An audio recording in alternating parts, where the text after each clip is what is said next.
Today, we're going to hear from our legislators as well as from our subject expert, our colleague here joining us from ECLAC, on how parliaments can help promote environmental education, access to information, participation, and justice, considering the role parliaments play in this as representative institutions. But before we get started, it gives me sincere pleasure to invite up here to give some welcome remarks on behalf of Parlamericas by Senator Rosa Galvez of Canada, President of the Parlamericas Parliamentary Network for Climate Change and Sustainability. So Senator Galvez, I give you the floor.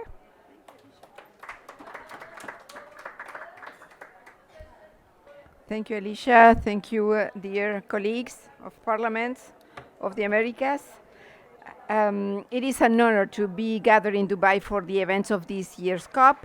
It is further a great privilege to address you as well, come together to discuss strengthening environmental democracy in Latin America and the Caribbean.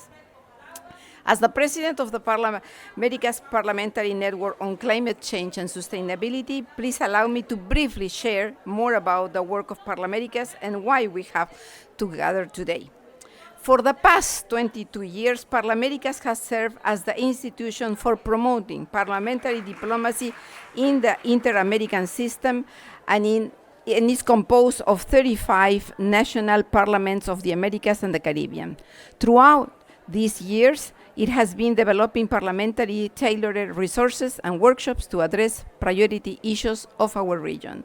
In particular, the Parlamericans Parliamentary Networks and Parliamentary Staff Networks has been key components in fostering peer-driven knowledge exchanges, as well as collaborations with subject matter experts and civil society stakeholders, such as youth and women organizations, to address regional issues related to climate change and sustainability, open parliament governance, and gender equality, among others. Collaborations with international organizations has also been very fruitful, and I'm happy to share that just last month, on November 9, Parlamericas and the Economic Commission for Latin America and the Caribbean, most commonly known as ECLAC, signed a memorandum of understanding to strengthen collaboration on sustainable development. On this note, we welcome their participation in today's event, recognizing their esteemed role as the Secretariat for the Escazú Agreement. The purpose of today's session includes highlighting how implementation efforts towards the Escazú Agreement go hand in hand with the UN Framework for Climate Change Convention, Action for Climate Empowerment, a term which refers to work being done under Article 6 of the Convention and Article 12 of the Paris Agreement.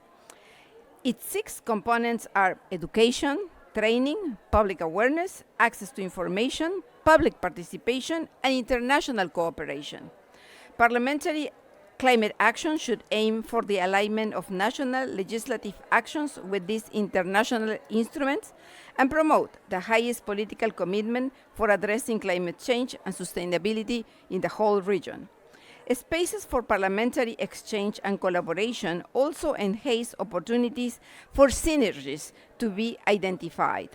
One of the many examples of this is the Caucus for a Green Economy. It is a working group of parliamentarians from the Americas and the Caribbean created in response to the call to unite and strengthen efforts between Parlamericas Parliamentary Network on Climate Change and Sustainability and the ECLAC, Parliamentary Observatory on Climate Change and Just Transition.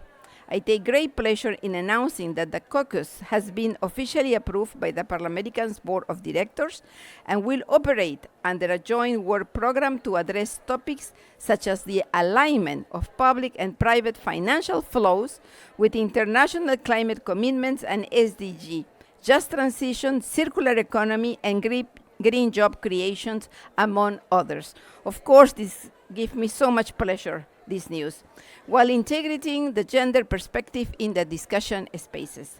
I also take this opportunity to thank the Honorable Representative of Colombia and my friend Juan Carlos Lozada, panelists for today's session, who truly championed this momentous collaboration. Now, on this note, I invite fellow parliamentarians to inform Alicia or contact the Parlamericans International Secretariat if you have an interest in joining the Caucus for a Green Economy. We are excited to advance on this agenda in collaborative way.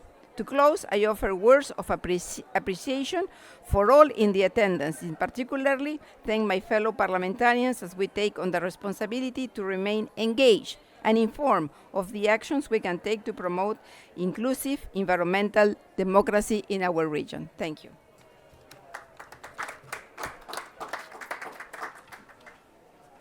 All right, thank you, Senator Galvez. So while we get started here, it's going to be a panel, 2 rounds of questions, and then we're going to open up to questions or dialogue here with the guests. We're also, for our panelists to understand, we're being streamed, and there's persons watching us who weren't able to join us here in Dubai.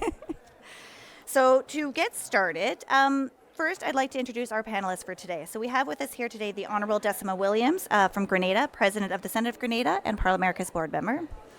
We also have with us the Honorable Carolyn Trench Sandyford, President of the Senate of Belize and Parliamericas Board Member. The Honorable Representative Juan Carlos Lozada from Colombia, and Carlos de Miguel, Head of the Sustainable Development and Human Settlements Division from ECLAC. So first round of questions, I am going to ask if you can please try to keep it to 6 minutes. Madam President, I know, and I told you I don't want to.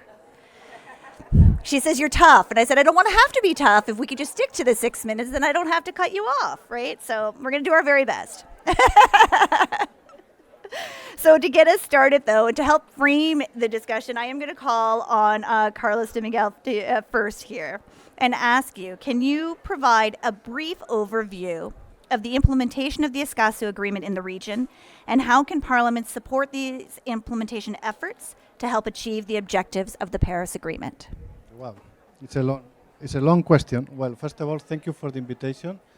I have to congratulate my colleagues from Grenada and Belize because they are parties of the Escazú Agreement, and hopefully soon Colombia will be party. The Parliament made the work, but we have the final stage.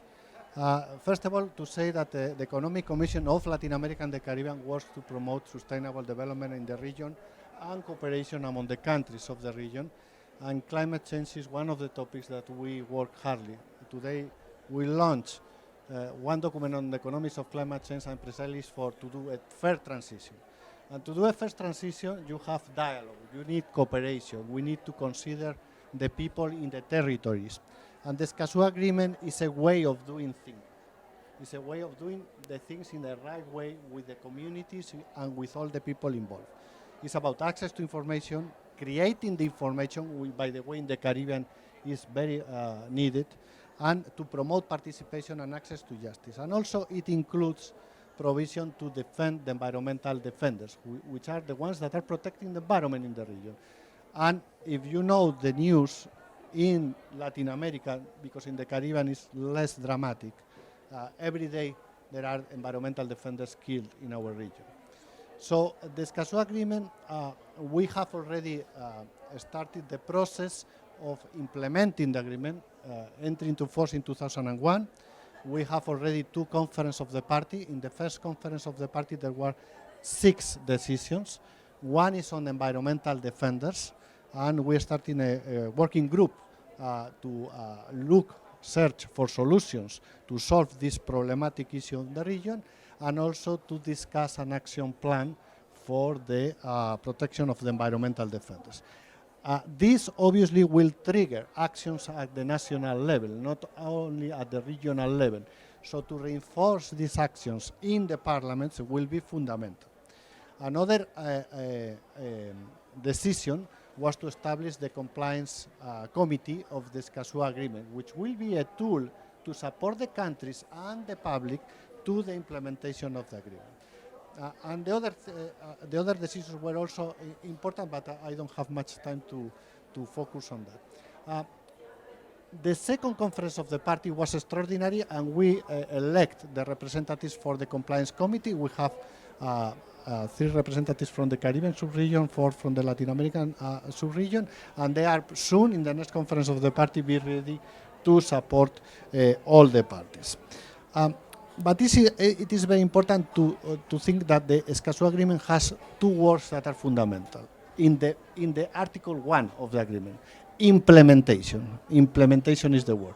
We have a lot of legislation, particularly in the Latin countries, and a lot of jurisprudence in the Caribbean countries, but we need to implement. And for implementation, sometimes you need legislation, but also you need policy control from the parliaments to the executives of the countries. And also, sometimes you need budget, and the parliaments also review the budget. So there are plenty of opportunities to support the implementation at the national level. Right now, we are working in implementation plans in 6 countries. The last one that we are starting is in Belize with the support of the World Bank, but we want this process of implementation in every single country, because this is the way to do the things, is to review the articles and to do the things at the country level. And together with implementation, the other word that I like in the Escazú Agreement is capacity building and cooperation.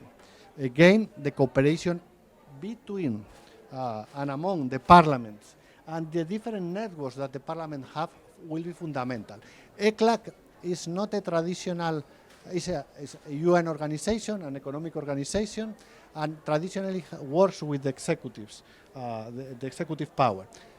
Because of the Escazú, we are working more and more with the parliaments, because we see this is the way of making the transformation that we need for the Paris Agreement implementation as well. And I will conclude saying that the Escazú Agreement is not just the Articles 6 and 12 of the Convention and the Paris Agreement. Human rights and climate change are interconnected. If we don't change the things at the country level, and we do this transformation faster, the lives of the people in our countries, particularly in the Caribbean and some countries in Latin America, will be much affected in the economic, social, and personal direction. And in the case of the Latin countries, Colombia is a case, we need to improve environmental democracy. We need to reinforce the institution and the rule of law, because it is not something that we can allow anymore to receive the news of more people killing just because they protect the environment. And this is something that we need to solve. So the parliaments need to support the implementation, control the implementation, and also cooperate among all of us and the other powers in the countries to making the reality of the Escazú Agreement. And I think with this, I have my minutes. You've done very well. Thank you, sir. Look, and I have many follow-up questions. I'm going to hold them to the end, though. We're going to continue with the panel, but I do have some questions for you. I do want to, though, reflect what Senator Galvez mentioned, how grateful we are. We're pleased to have signed that MOU with ECLAC. I do think that this will strengthen the partnership to move forward on this agenda. And also, though, just to reflect here for others to understand, that works closely with ECLAC for parliamentarians who are listening or might be here, is that Parliamentarians for Global Action, I know also is a key organization that has been working in this space as well, that we collaborate with, and that I'm sure that we'll find ways to engage them in with the work of the Green Caucus as well. I'm moving to Madam President, but now I realize I have 2 Madam Presidents. So Madam President Trench Sandiford, I'm going to pass it over to you next and say, with your responsibility for the Escazú Agreement under your Parliament's UN Joint Agreement Work Plan, what are a few of the key ways the country, in particular the Parliament, is working to meet the agreement's core objectives of strengthened access to information, participation, and capacity on environmental topics?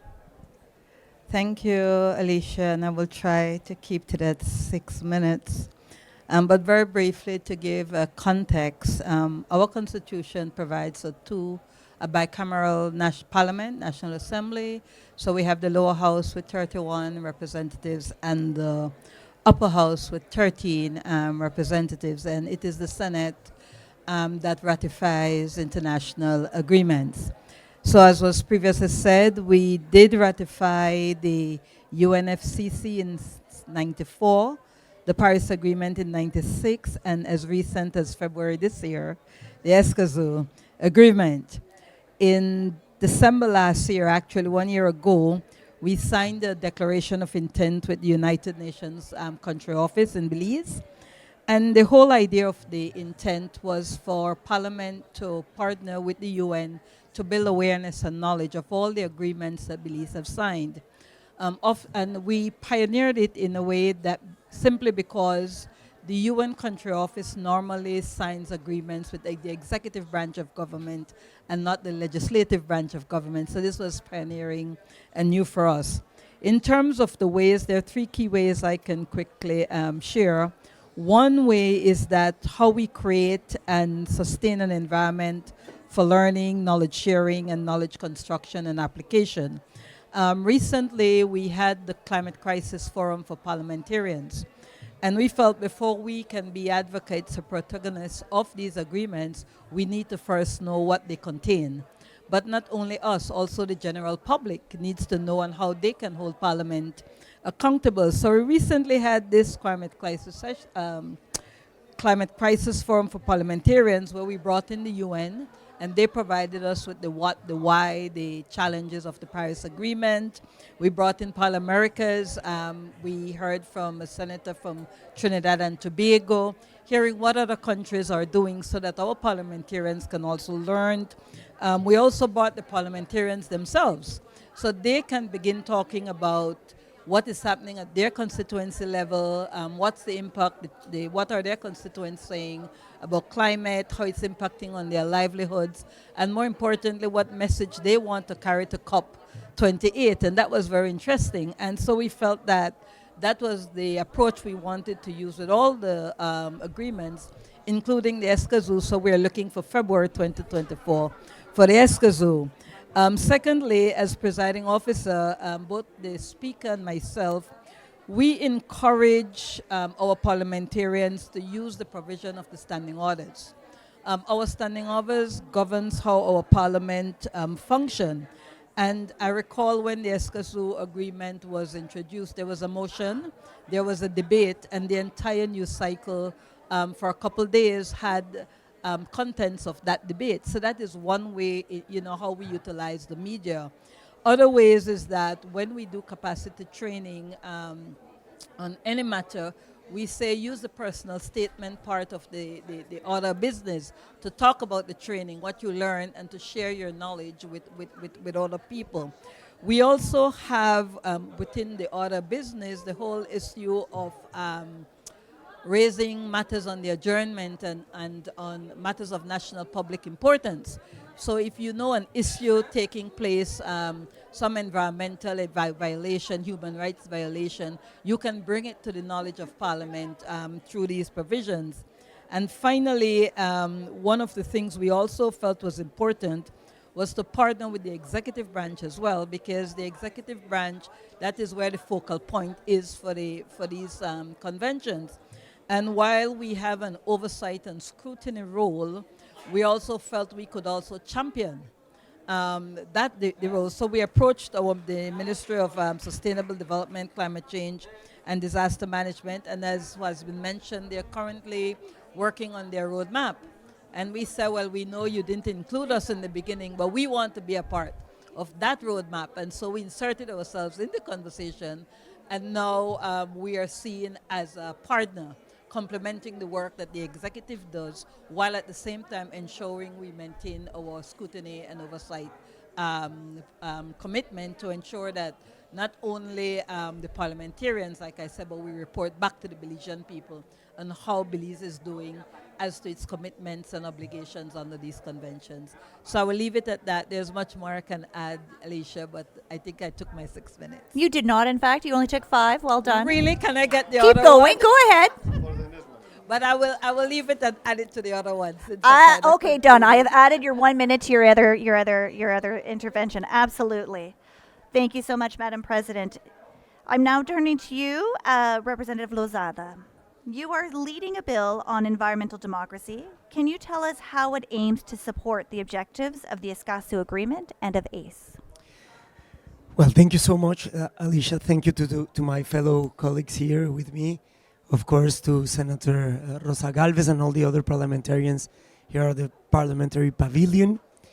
First, I want to say that nobody is happier than me with the coming together of CEPAL or ECLAC with Parliamericas, because I was one of the founders of the OPCC, and to us, to be able to collaborate with Parliamericas was something that that I thought we had to do, and I called on Rosa and on the two organizations, and I think that's going to work out really well. So I'm very happy for that. To answer the question, I want to put a little bit in context. In Colombia, for more than 10 years, people were able to use one of the participation tools that our constitution gave them to decide if in a certain territory you could or not do a development that had to do with mining or extraction of minerals. And in 2016, the Constitutional Court said that this was actually constitutional. But then 2 years after, they changed, and they said that that kind of participation did not meet the purposes of the participation mechanism, and that the public consultants were unconstitutional. But in that same pronunciation of the court, they said that there is a huge gap of participation for people. So it's really contradictory that in one hand they say in Colombia participation of the people in extractive context is minimum, but they took out the way they were participating, because in the 10 times that the participation was done, people voted against fossil fuel extraction or mineral extractions. So it's obvious that the Constitutional Court was keeping somebody's interest. And I can say it like this because it's obvious. So we need a way to give communities participation back, but not a kind of participation that the government can then just not listen to, but it has to be incidental. I mean, there has to be some kind of decision making by the communities on this matter. So we created 3 kinds of participation that ensure, first of all, that people can be part of the decision making, but also that government will give them the precise information that they need to take the decision. So I think in that sense, the project takes at least 2 of the principles of the Escazú Agreement, which is participation, and the second one is the right to information and transparency. Today in Colombia, when a company comes and wants to start a project in some area, they have no obligation on telling, for instance, what the consequences for health or for environment are going to be in this development. But with our law, they will have to give all that information, and the government has to be somehow the garante, I don't know how you say, the one who makes them accountable for the information they give the population before that is done. And that is very important, Alicia, because Colombia might be the country where we have most social, environmental conflicts in the world. And sadly, as Selak said here, sorry, what's your name again? Carlos, as Carlos said, mi tocayo, those social environmental conflicts translate very sadly in Colombia in people killed. We are the country where people who defend Earth, who defend Mother Nature, are most killed for it in the world. In the last study of Global Witness, there's 60 defenders of the Earth killed in a year where actually we passed from 215 defenders of the Earth killed in the world to 177. So that means our participation in the violence against defenders of the Earth has grown in Colombia. So participation might be the factor that cools down the social environmental conflicts in the territories that end up in defenders killed. So I think it's a project that is absolutely connected to the Escazú Agreement. Thank you. Yeah, no, I would. I mean, it's just more. This is a tremendous law that you're undertaking there in Colombia, and I guess goes to one of my points here. It sounds like in Colombia, I mean, work is being done, regardless of having yet joined Escazú, and so that efforts can be underway to get Colombia to work with Escazú, but we can be working with the parliament and parliamentarians to still advance the principles of Escazú. As Carlos was saying, Elizabeth, we only have one more step to take to be in the Escazú Agreement. President already said he signed the Escazú Agreement. It has to be ratified by Congress. We did that after a huge battle, because right now you can see Ivan Duque walking on the COP and writing books on environmental future and stuff, but he did not want to ratify Escazú, which is a huge contradiction. We didn't in this government, and now we only need the review from the Constitutional Court, so we hope they do that very quickly. Amazing. Madam President Williams of Grenada, I bring you next into this conversation. Grenada has recently ratified the Escazú Agreement. What are some of the preliminary steps the Parliament has taken to ensure that the national laws, budgets, and plans align with the agreement and support the population's empowerment on environmental matters? Thank you very much. Can you hear me? Thank you, and pleasant good afternoon to our President, Senator Galvez, and to the colleagues on the platform here. As you heard, the Escazú Agreement is in effect in Grenada, and it's one of the newest in our Latin American and Caribbean region. Its intentions apply to us in Grenada. And Escazú is principally, as you already know, about public access to environmental information, environmental decision-making, and legal protection and recourse concerning environmental matters. So why the passage of Escazú in Grenada? The actual passage of the convention was done in 23 this year, and it was in part, done as a speeding up of matters which this new administration which came into effect in July of last year. They came into office in 2022, and they intended to sign a new covenant with the public in terms of popular engagement and making sure that there was the state itself would not be involved in delays for justice and democracy. So one of the egregious state of affairs was the very slow rate of implementation of laws, policies, and general operations. So the passage of Escazú should be seen in that context, as part of the new sort of national transformation agenda, in which what could be done would be done. So in a sense, it wasn't only about Escazú, but Escazú became part and parcel of a new momentum, a new impetus in the society.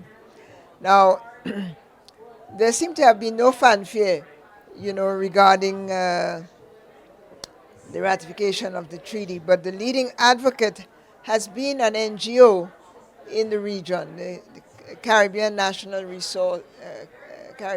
Natural Resource Institute, Canary.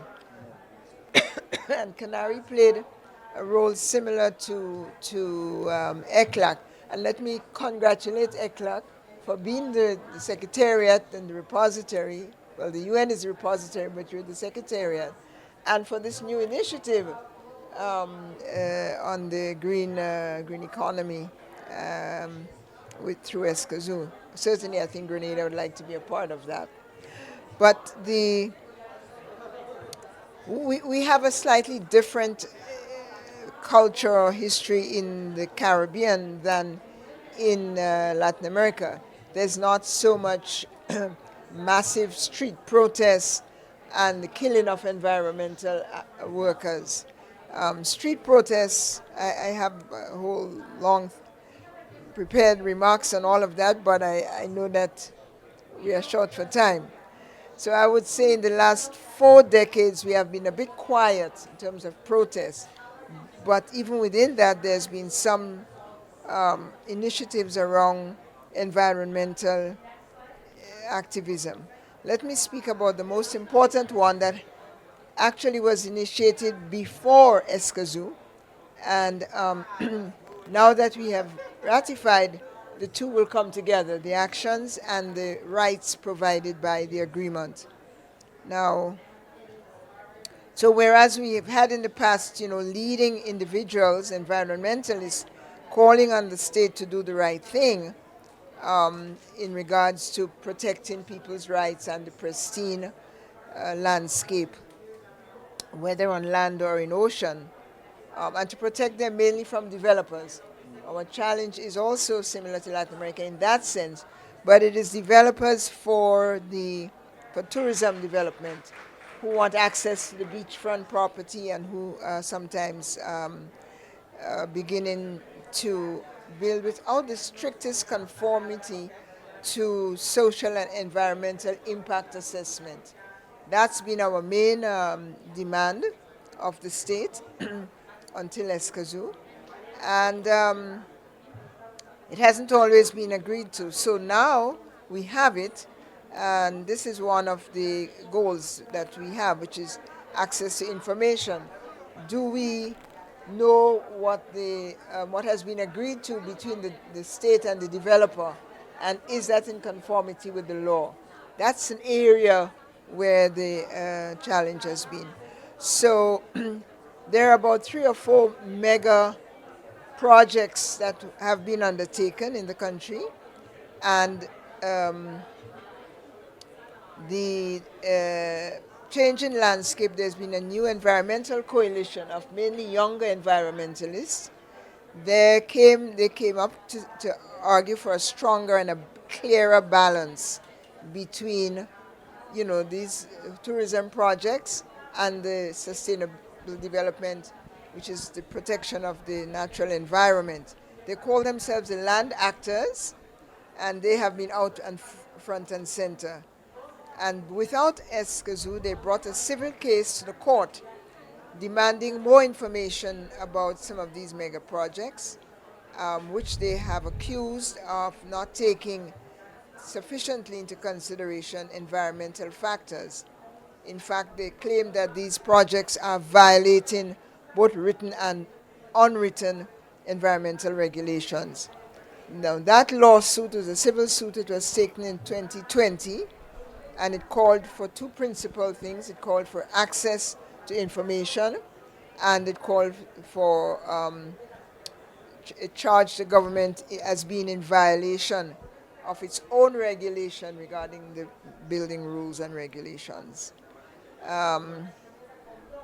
So now that we have Escazú, we will see what happens. The lower courts have since ruled that it is possible, it is correct to take this action, and they've left the parliament sort of playing catch-up.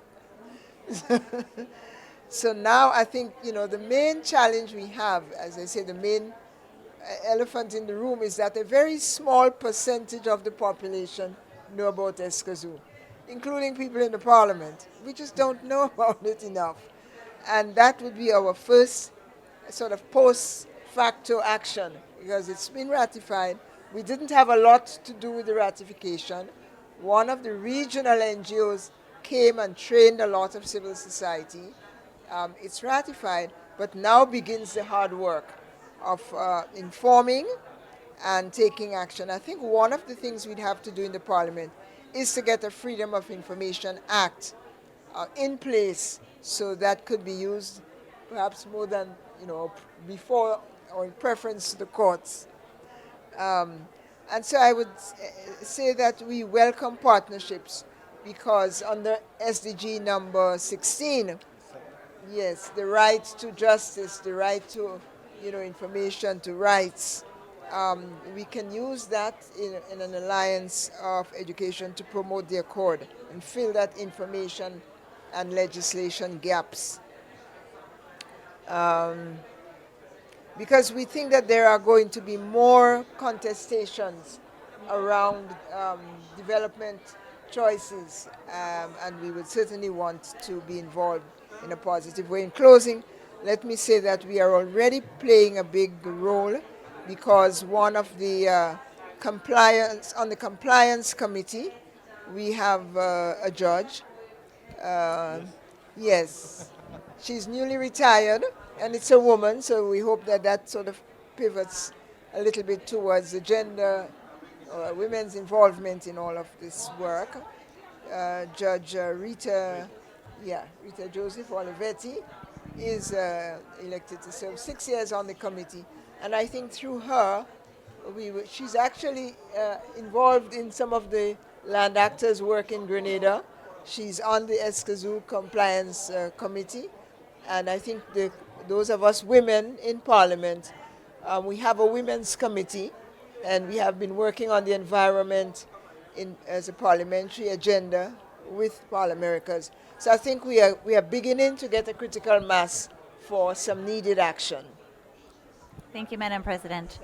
And then you segued us nicely right all the way into my next set of question, which is one question for all of the panel, but it's really on this part about this participation piece.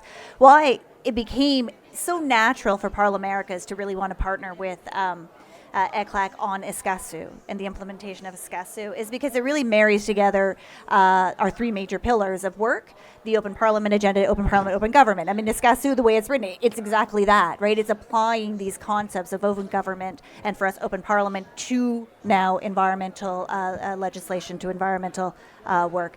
And so it seems so natural for us to work there. And a big part of that work that we're doing throughout the region is on advancing sort of citizen participation in the work of parliaments, right? How do we engage with citizens? And then in particular, our other passion, gender equality. In particular, how do you engage women, girls, persons from marginalized groups into those spaces, right? And the open government agenda really helps provide that as well. It's this idea of trying to create spaces that brings people to decision-making tables who aren't normally allowed into those spaces. And here Escazú really provides a nice framework for that. So the second question for each of you really to answer is this idea that, like, we know that non-government actors, including women and girls, indigenous groups, other traditionally marginalized communities, they do play such a crucial role to enabling effective and inclusive climate action and related decision making. But so how in your parliaments are you ensuring that your environmental decision making is inclusive, contributes to transformative results for these groups, including providing safe spaces for environmental defenders to come and speak and work with parliaments? Representative Lozada, I would like to ask you first. Yes, well, something happened. It's the mic. It's not me. Well, Alicia, we of course have a very big problem in Colombia, because if you see, out of the 60 defenders of Earth killed last year, half of them come from indigenous communities. Indigenous communities are only 4% of our population, and is half of the people killed in the country. So it's obvious that we have to work on their protection. They have to be subjects of special protection. And in our law, we included that every time that one of these participation mechanisms is open, all of the parties who participate become people of special protection, and the Minister of Interior and the UNP, which is the branch of the Minister of Interior dedicated to the security of social leaders, has to take them in account that now they are subject of special protection. Of course, there's no much that we can do from Congress more than these kind of legislations. It is up to the government also to take the responsibility on assuring the peace in those territories, because right now Colombia has 11,000 people killed per year. It's a tragedy, and it's a tragedy because we thought that that number will come down after the peace agreement, and it hasn't. And one of the criticisms that are I think most relevant to the Petro government right now is that he's being neglecting the regional security in the country, and you can see that very clearly in the actions of some of the traditional guerrillas and the drug dealing cartels, who are always somehow in the interest of these kind of developments that end up in social conflicts, that end up in the killing of defenders of the environment. So it's a big concern. I think we're going to have to do a big political control to the government right now to see why is it that a government who promised to, and that, you know, when they were in the opposition, they kept criticizing government because of the killings, but it hasn't come down in their first year and a half. Actually, it might have come up. So I think it's not only the action of what we can do through the law, but it has to be a decided political will of protecting the defenders of the earth. It's so sad, and with this I will close up. The Global Witness study showed that in the world there were 5 children killed for defending the earth. One of them is in Colombia. We have a very young, very famous defender of the earth in Francisco Vera Manzanares, who had to leave the country because of the amenazas, how you say, the threats to his life, which is very sad. He will be coming today to COP or tomorrow. It's very sad to have our children threatened and killed in the country because of defending environment. So this is absolutely one of the key issues in my country, and we're going to see what kind of debates we can do and what kind of laws we can pass, but we have to call on government to take a very serious action in this matter. Thank you. Madam President, from Belize, it's the same question really, though, is this concept of what's Belize doing to try to promote greater inclusive engagement from citizens into this decision-making process? I think. Hello. It's there. One of the unique features of our Constitution is that we have a senator representing. We have a senator representing non-governmental organizations.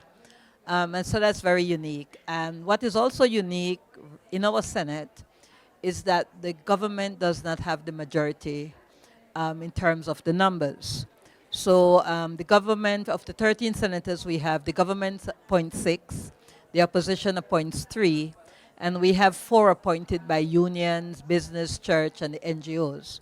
And that has been very crucial in terms of a voice for the environment, for human rights, for indigenous communities, and so on and so forth, because the NGO senator is elected by the NGO community themselves.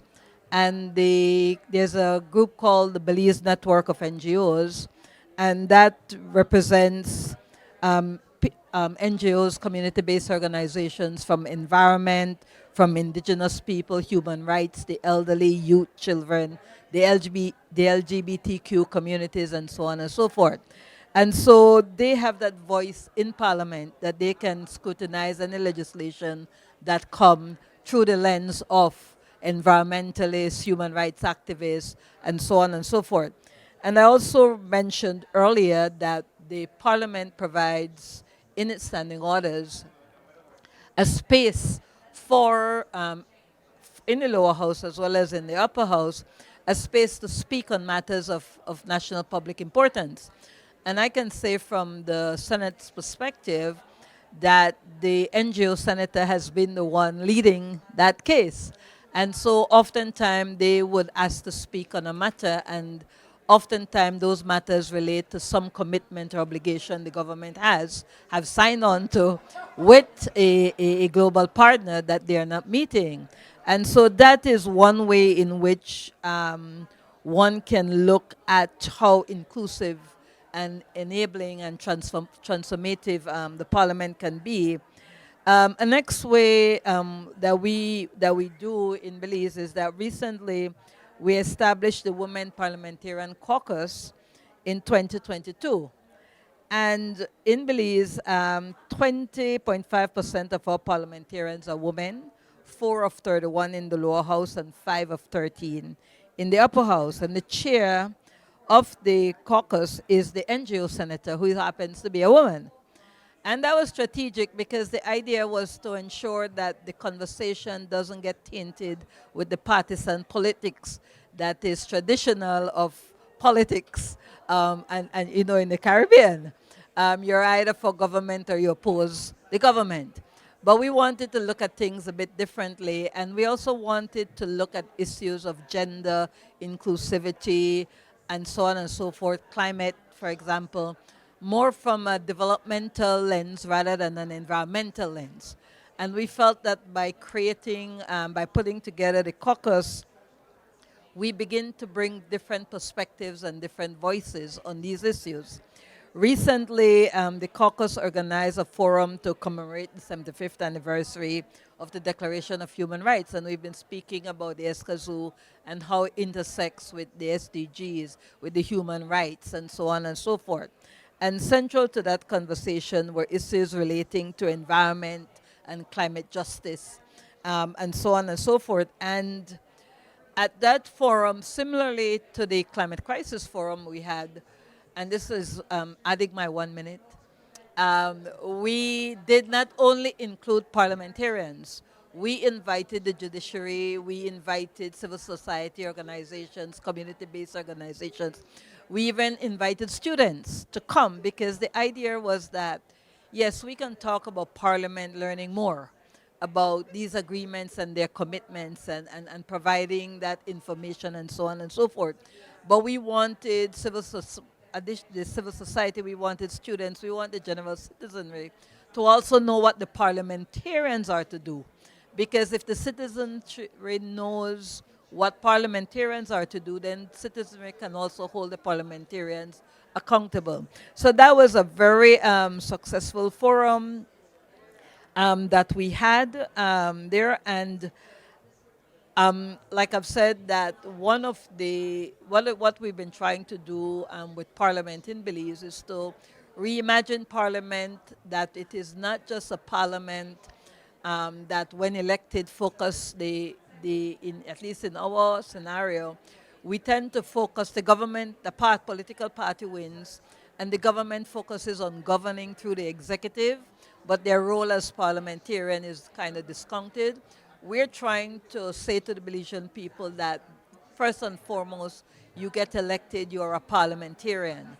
And we want to reimagine what Parliament can look like when parliamentarians focus on their role as a parliamentarian. And being part of the oversight and scrutiny of the executive branch of government is very key to that. But for us in the Senate, it becomes even more so because within the lower house, they have the cabinet, because we have ministers of government who come from the lower house. So it is important for us that the Senate take on that role of scrutinizing and oversight of the executive, who makes up the majority, who majority come from the lower house anyway. And so that is what we've been doing in terms of inclusivity and trying to ensure that information gets out, and trying to ensure that we include the voices, and you hear the voices of marginalized groups, indigenous groups, women, children, and so on and so forth. Thank you, Madam President. And I'm going to turn next to my other Madam President. President Williams, was there anything further you wanted to share? Because you went right into question 2 with your first remarks. But Yes, thank you. And I could also say that what Madam President of Belize has said applies, 90% to Grenada. Yes. We start with our constitution. We have freedom of speech, and we've had rise and fall around political activism in the country. And while now the issue of sustainable development is running up against the question of investment-driven foreign investment-driven development around tourism, I think we might see more public expression. We hope no killings, but more public expression, and that is provided for in the Constitution. Also, and in our tradition. Also, we have in the Parliament, we do have advocates. We used to have a senator for women's affairs. We don't. We have the government has 6. The opposition has 3, and we have 3 independents: 1 for labor, 1 for business, and 1 for farmers. And that's a big constituency. And I think just like your NGO person, the Senator for Farmers and Fishers is very active, very independent, and will take up issues around environment as well. So we have those sorts of structural arrangements. There's much more we can say about the Women's Caucus. We also have a Women's Caucus, the oldest one in the Caribbean, yes. And the women across party lines are very engaged and bold and take up issues. And I suspect that I know you're trying to cut me off. Not at all. Which is fine, because we, as I said in my opening remarks, in my first part, and you repeated that, this is new for us, Escazú and the whole environmental movement coming home. But I think it falls on very fertile soil, in that we have had a very strong NGO movement in the country, and we anticipate already with the court case that the government is going to be kept on its toes to do the right thing. So what we miss, and I want to repeat, is collaboration. How do you going to do it in Belize? What is going to happen through ECLAC? How is Colombia going to teach us lessons? So this is the role of Parliamericas, to network everybody together. Thank you very much. Thank you, Madam President. Well, and you kind of led me to where the way I was going to direct the question here for Carlos was, you're hearing here from parliamentarians the ways they are trying to apply it in their parliaments, and specifically some of the mechanisms they're using for this engagement piece, right, to bring in citizens' voices. Madam President has already put you on the hot seat and saying part of it is they would like some support, some mechanisms. But from the perspective of ECLAC, like what are some of the ways that you are trying to envisage as the Secretariat for how Escazú can better engage with citizens? How are countries going to be able to roll out these mechanisms for engagement with their citizens? I was listening my colleagues, and I came to me many ideas and many things to respond to them. But I would like to send a message. Escazú, I would say, is an open space where everybody has been welcome. Only 10 countries start the process. There was small groups of civil society. There were some parliamentarians, because Maureen Payne for Antigua and Barbuda, the Senator Payne, was part of the negotiating process and has been from the beginning. But also the judiciary, Winston Anderson for the Caribbean Court of Justice was one of the supporters. So everybody was welcome. And I think this is something that should continue. We all collaborate and we search for solutions to the problems of the region. And in this sense, and this is a message for the parliamentarians, it is very important for ECLAC that when in the countries that they are in the process of ratification, this is something for all the parties. I mean, the access rights should not be in doubt for any party. This is something that all the parties should support and approve by unanimity in the parliaments, as happened in the Caribbean and in many countries in Latin America. The other things that are also important is that the parliamentarians can participate directly, and all the civil society, all the groups, through the public regional mechanisms. You just register and you get involved in the process. And obviously, everybody is welcome to participate in the conference of the party, because the public means all. There is not major groups. Everybody can participate. The other important, let's say, is part of the institution is the representatives from the public. By the way, there are 6 people elected by the public, which are all the groups that, let's say, channel the, let's say, worries, solutions, interests of the different people to discuss with the presiding officers and the secretary in the process. And by the way, Nicole Lothar from the Canary group is one of the representatives in this group. And another way of participating and getting involved is that supporting the Escazú Agreement, and is part of one of the articles. It was created a clearinghouse. It's the Observatory of Principle 10, where there is a repository of laws, other treaties, jurisprudence, and everybody is sending us what is going in the countries, and we upload it. So you learn from the other countries. You have legislation, you have what is going on the access right. It's very complementary to the OPCC, because this is more focused in environmental aspects. And the other things is to support the local implementation. We are, for example, right now supporting with the Organization of Eastern Caribbean States the implementation of environmental information systems. This is a way where we develop information to share with everybody, but we are also supporting in the Latin countries to the system of environmental licensing, which is fundamental to promote the participation when you are doing the environmental impact assessment to the projects. So this is another way of supporting. And now we are discussing the participatory process in the countries, mainly in South America at this time. But obviously everybody is open. So there are plenty of possibilities, and the Escazú Agreement has connected with many networks that before we were not connected. So now the parliaments are involved.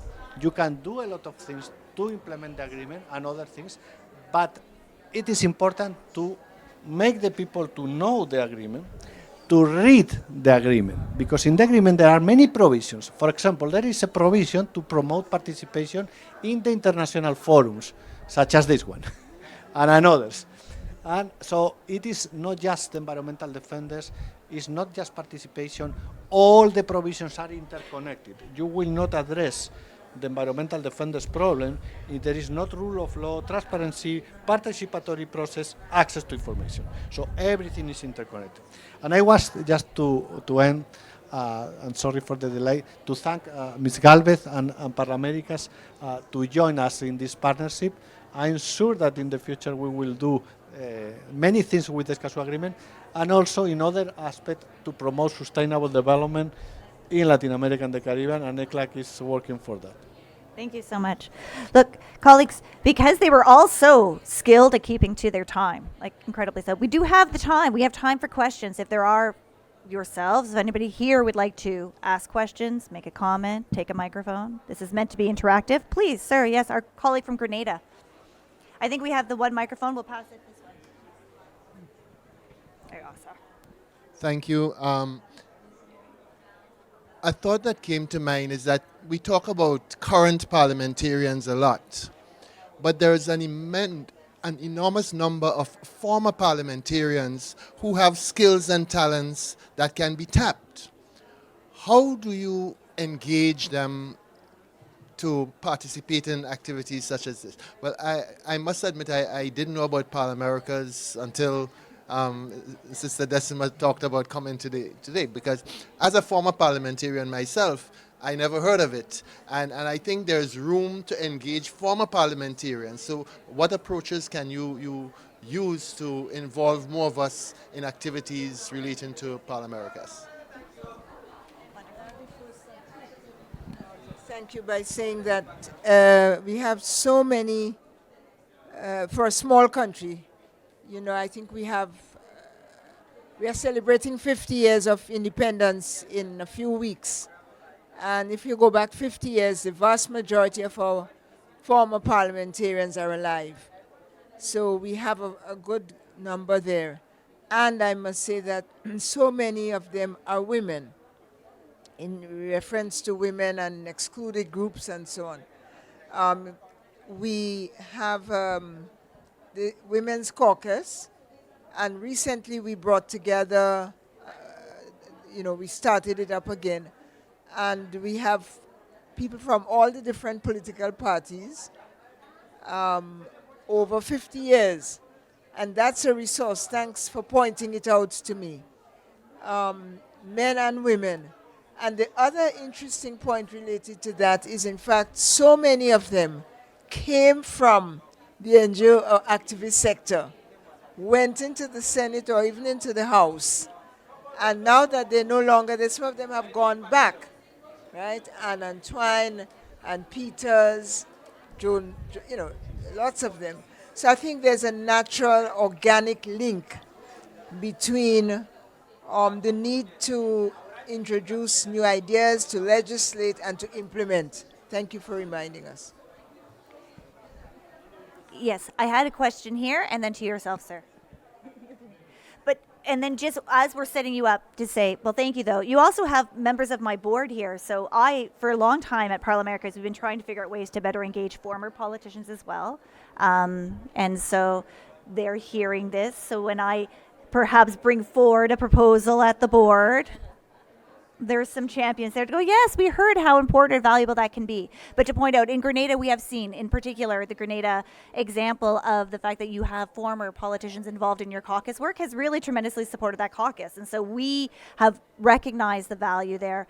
Thus far, it tends to be for us is our former parliamentarians who had previously collaborated with Parliamericas when they were parliamentarians. We engaged them in special roles as facilitators or, speakers and stuff like that. So we find our ways, but thank you for bringing it up, sir. I'm going to go to yourself from our member from Uruguay, please. Yes, thank you very much. I just want to make a small statement because my country was held the presidency for the first COP of Escazú, and we also were the first country to sign and ratify the agreement, but that's never enough because a change in government sometimes means a change in the way we are making policy. And we as parliamentarians have a great job at keeping on the work that the civil society have pushed in the Escazú Agreement. And in this second COP of the Escazú Agreement, the civil society from Uruguay and many parliamentarians signed a letter because our government in our country right now are not keeping up with the Escazú Agreement work, and they are not informing people, and quality of participation has been affected in our country in many decisions. For example, watershed basins have committees that have not been called to take position in many projects in our watershed basins. So it's really important for us to parliamentarians to keep on the work that has been going in our government and to keep on the policy, because it's never enough to just sign and it's never enough to ratify. So I will call on my colleagues to congratulate them because they are doing this job, but sometimes it's not enough. Thank you very much. Yes. We have our colleague here right behind who asked. Thank you very much. First of all, congratulations for Belize in ratifying as well Escazú recently. I think that, as was mentioned just now, that these are instruments that are very important for setting the policy, the future of our countries at the policy level.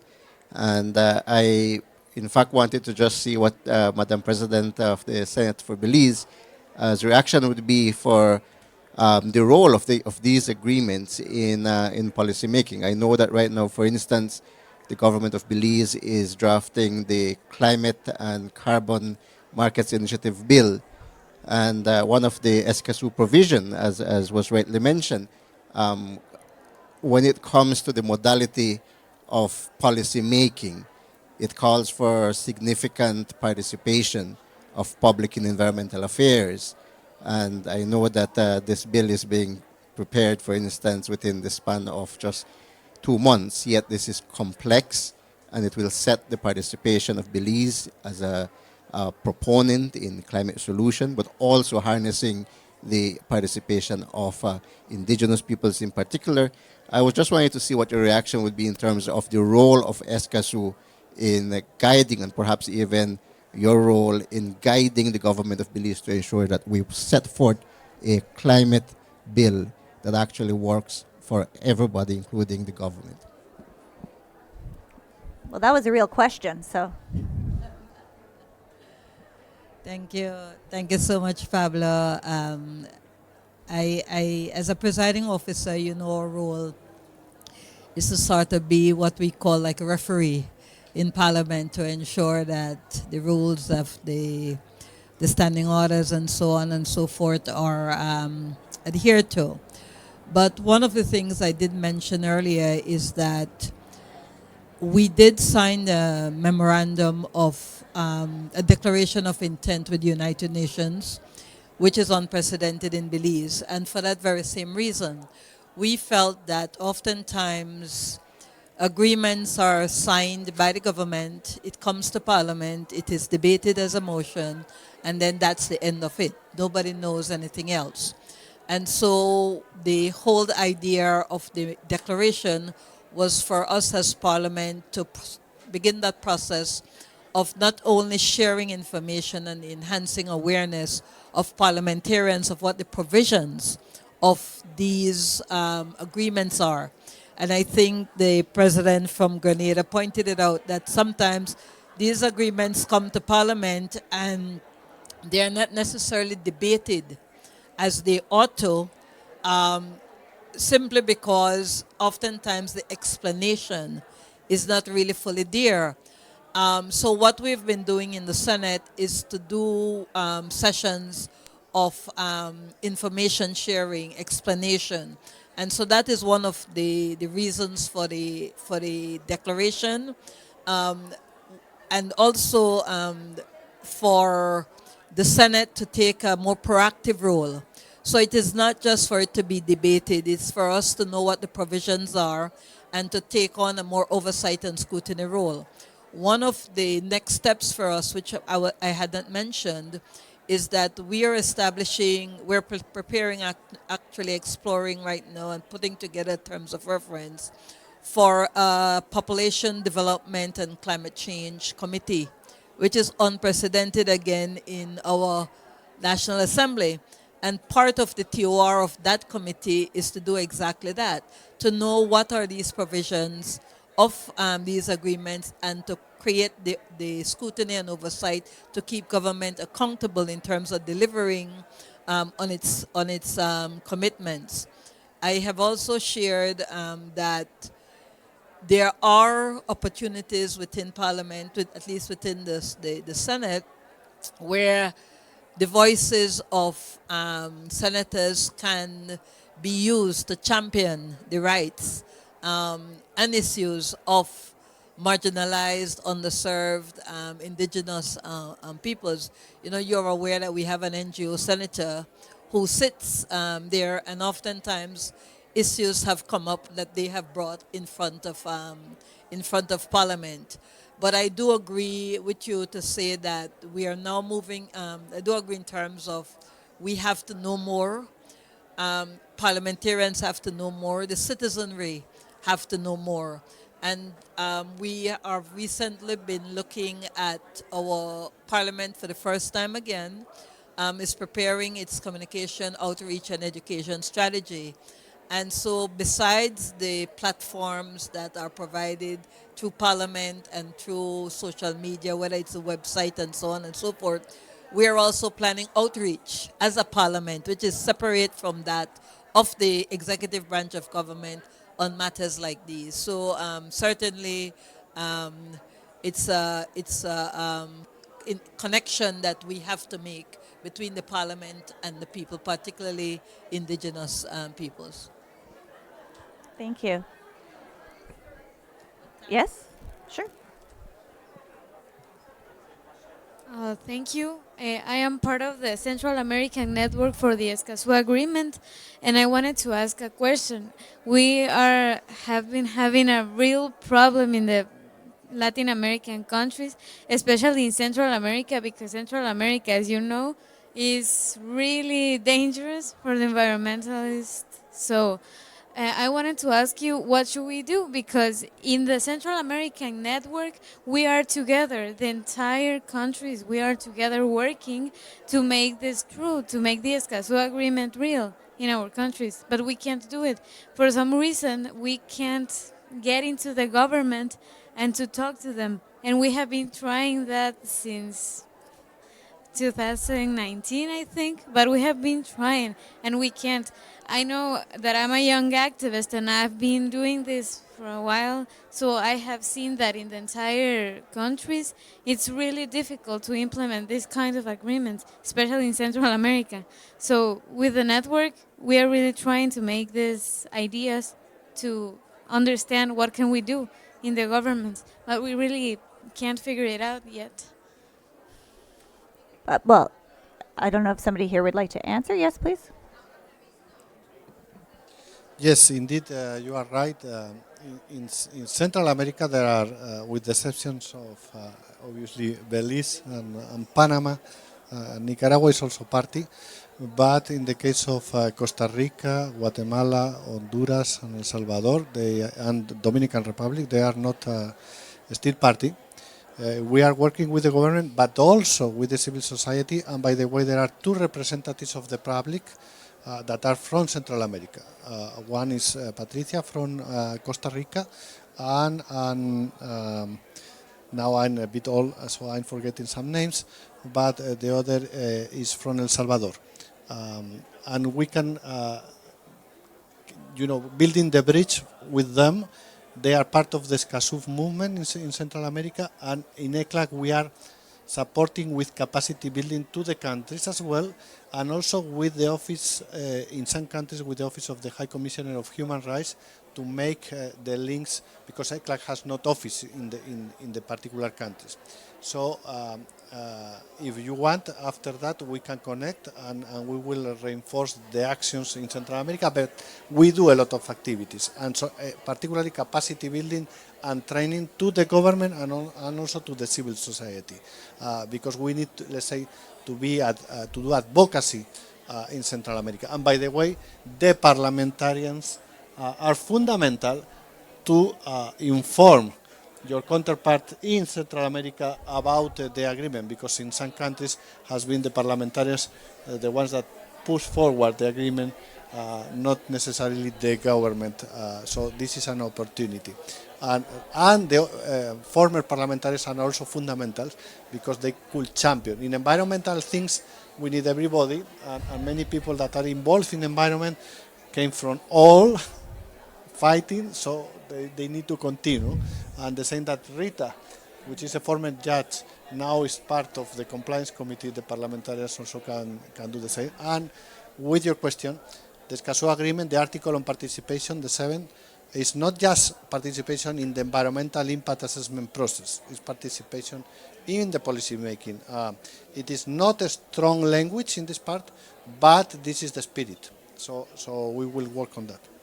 Perfect. And can I just address your question as well? One, because I hear often, and perhaps you were using him synonymously, but often is that, as Carlos was just saying here, it's the outreach to government, and maybe that's not going well, is to think about outreach to parliamentarians, right? Because it is a different institution, and you might find you have more champions there in Parliament. Parliamericas did just recently release a publication, and we're about to put out another one about tools on how civil society can better engage with Parliament, as we likewise work with parliaments to increase the tools or the spaces that they are creating in their parliaments to engage with civil society. So we're doing some work with the parliaments across the region, including in Central America, very actively in Central America, actually, for parliaments to kind of create better mechanisms to engage civil society. And so then I would say for civil society to start, we're trying to get civil society to start using those tools. If the parliaments are going to create the mechanisms, can civil society use the mechanisms to have those conversations with parliamentarians, and they could become your allies. And so if you want to, after, I'll have to give my card, but on our website we have some of these tools that we're trying to develop to make very accessible how civil society can look to Parliament and not only to government. Everybody thinks government, but Parliament is an institution that can be utilized.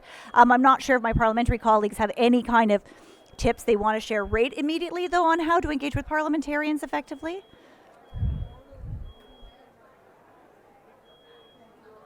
That you said haven't worked, keep doing them. But I also want to keep doing them for futility, but keep doing them. At some point, you might, get success.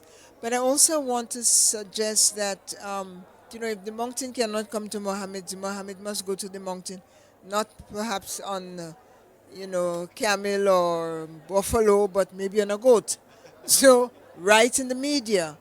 Write an article, write an open letter, respectfully so, to Parliament, put it in the press, or get, a small group of influential environmentalists or attorneys or, university professors or so to take up the issue. Let them put the article in the paper, and you find that if it's a topic that is well researched or documented, that you will get the feedback. So you're young and they want to, this is your time. It's the time of the youth. Yes. I'm shocked that nobody wants to hear from you. You can come and talk to us in Grenada. I want to say that when in the last government, when President Duque put the Escazú Agreement in a box for 2 years almost, at least 1 year in the transit of Congress. It's unbelievable. This congressman who was the president of the commission who had to give the first vote, you see him walking on the COP and calling himself an environmentalist activist. It just boils me. I just can't take it. But at that time, and maybe still now, there's a very few people who are really engaged into the activism of environmental issues in the Congress. But all the NGOs looked for me because they knew I was gonna, scream and shout and fight, and maybe that we knew that nothing was gonna happen in Duque's government. But we knew that if Petro won, that will have an immediate impact on Escazú, and that's the first thing he passed through Congress was the Escazú Agreement. So, of course, I agree with Elizabeth. You have to look for a parliamentarian that is ready to tackle this subject, and it might not work at the beginning, but it's, it will work somehow. And if you don't find a parliamentarian who is interested, then you should run. Because that's what the democracy is for. You should run. Thank you. I think Madam President wanted to. I just wanted to quickly add persistence do pay off. So it's just a matter of time. But as important, I think they say when one door is closed, then you try to kick open a window in some way, shape, or form. But I think the point Alicia made is very important, that there is the executive branch of government and there is the legislative branch of government, and perhaps understanding how it works and to identify where those entry points are. Like for us in Belize, we have committee system. So when Pablo mentioned the issue of the putting together a piece of legislation, that has to go to a committee. And the committee has to put out a notice that it will be reviewing this bill, and it gives the public the opportunity to come in and make comments. One of the things I've found out in our Senate, and I can only use our example, is that I remember we had a bill that came in, it was called the non-profit. I don't know if you may recall that, Pablo, the non-profit organization bill. And when it came to the Senate, it passed through the House of Representatives. And when it came to the Senate, 2/3 of it, there were interventions out of the Senate debate for amendments. And it had to go back to the House. So clearly there were senators who did their research based on different lens and say, this bill can't pass as is. I say that as to say there's always going to be partners. It's up to you to identify which partners are aligned with where you want to go and then start reaching out. There is also the issue of technology and social media. You're young, you may know more about it than me. A one tweet causes revolution. We've seen it happen with the Arab the Arab Springs, or something that effect, and so many other. So as a group of young people, you all have the tools at your hand to start to create chaos, if one want to put it that way.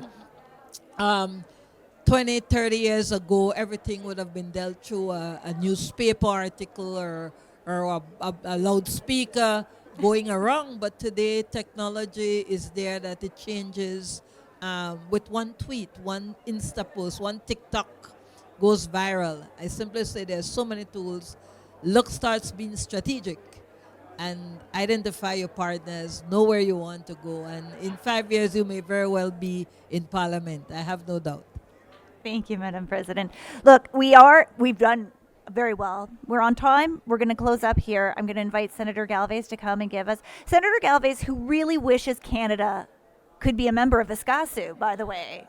I mean, we feel it's not a very inclusive agreement, eh? You feel like Canada would love to. Well, just jump over the U.S. Canada can join. All right, come on, Senator. What an interesting afternoon. I learned so much, and thank you really for this rich exchange. Thank you to the panelists and esteemed guests, as well as my fellow parliamentarians, for such an engaging and fruitful discussion. This session called us as parliamentarians to examine our collective and individual role in promoting environmental democracy in the region through the framework of the Escazú Agreement and Action for Climate Empowerment. Spaces for discussions, as you know, as we appreciate now, are critical for our region. The relationship fostered here through the exchange of experience and knowledge help to identify synergies across our various roles, but also our various realities. Better equipped with region to address complex governance challenges. This knowledge base, informed by evidence-based research on climate change and the exchange of national experiences, is generated to promote parliamentary climate action that is aligned with international frameworks. As the president of a parliamentary network of climate change and sustainability, as well as part of my national delegation, I have participated in the most recent COPs. Am I in the right speech?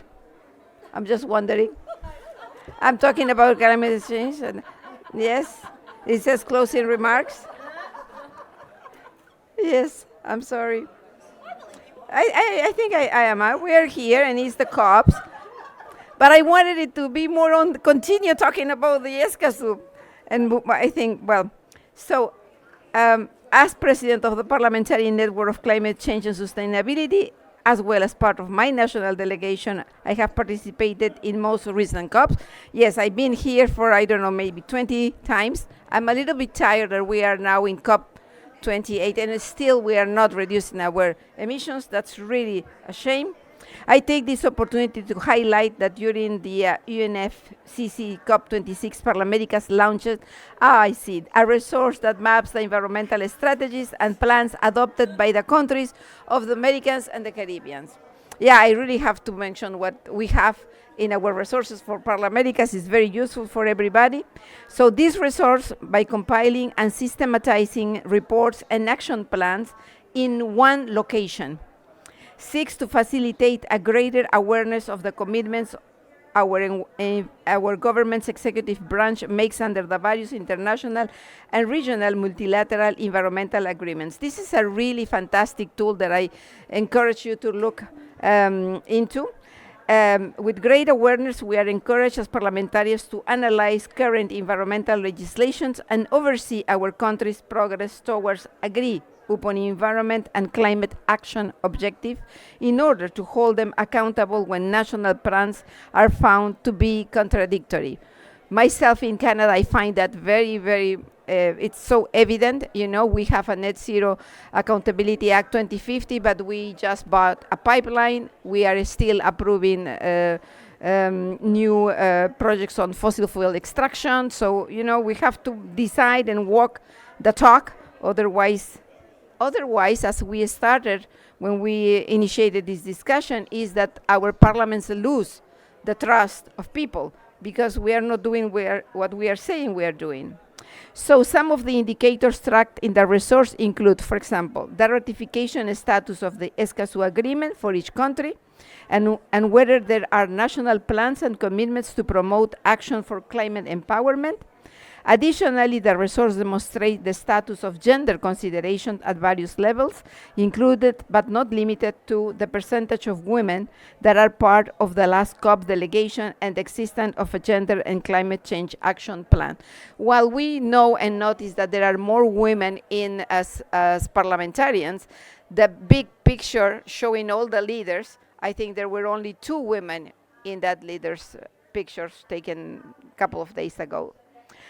So that means that while we are still, the assistants in the kitchen, we are not the chefs. And I think we need really to push to become the leaders. You can access this important tool on the Parliamericans website, and I urge you to use it and to share it with those working in this space.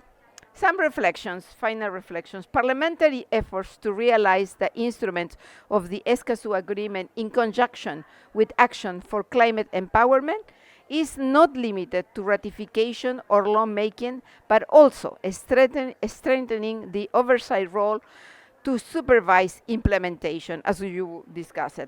Recognizing that we as parliamentarians can be key actors in steering the region towards comprehensive and transformative environmental governance that ensure all members of our society are not only aware of their rights, but are also empowered to exercise it. This is fundamental. So my key, we have already done the takeaways from this dialogue. I think you are very aware. In pursuit of more inclusive and democratic societies, we parliamentarians wield an array of tools while in sittings, including budgetary oversight and legislative scrutiny. One thing that I find myself telling more and more is that we used to think that it was the Minister of Environment or the Minister of the Department of Environment that is in charge of if we progress or we don't progress with our climate or sustainable development agenda, but that's not true, really. After sitting in the national finances for 4 years, I can tell you that they are the one deciding where the money goes and what it gets progress.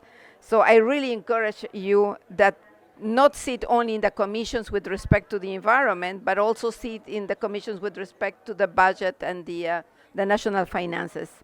So we also have a duty to meet with and elevate the voices of the people.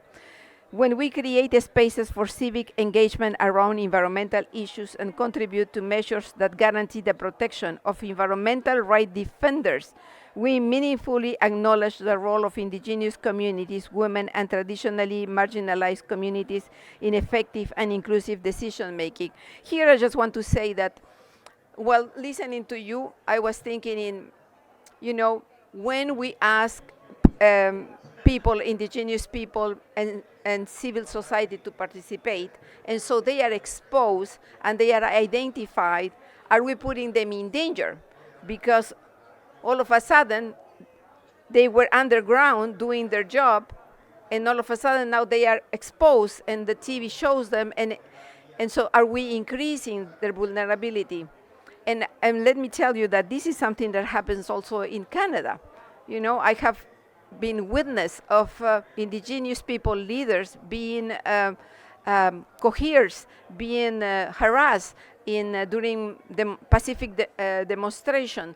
So we have to find ways of, protecting them. And as my colleague, you were saying, today with all this media, we have new tools that are coming, and maybe we have to think in a different way of raising their voice, but without exposing them. Because I heard when I traveled to Latin America, it's very easy hearing people say, well, this individual got killed, but oh, there is going to be 10 that will come because we are very strong in this issue with defending the environment. But that's not fair, that's not just, that's not what we want. We want everybody to be there and live access to justice. So to close, I reiterate my appreciation for all of you in attendance. It is my hope that we leave feeling renewed in our aspirations for strengthening an inclusive democracy in our region. Thank you so much.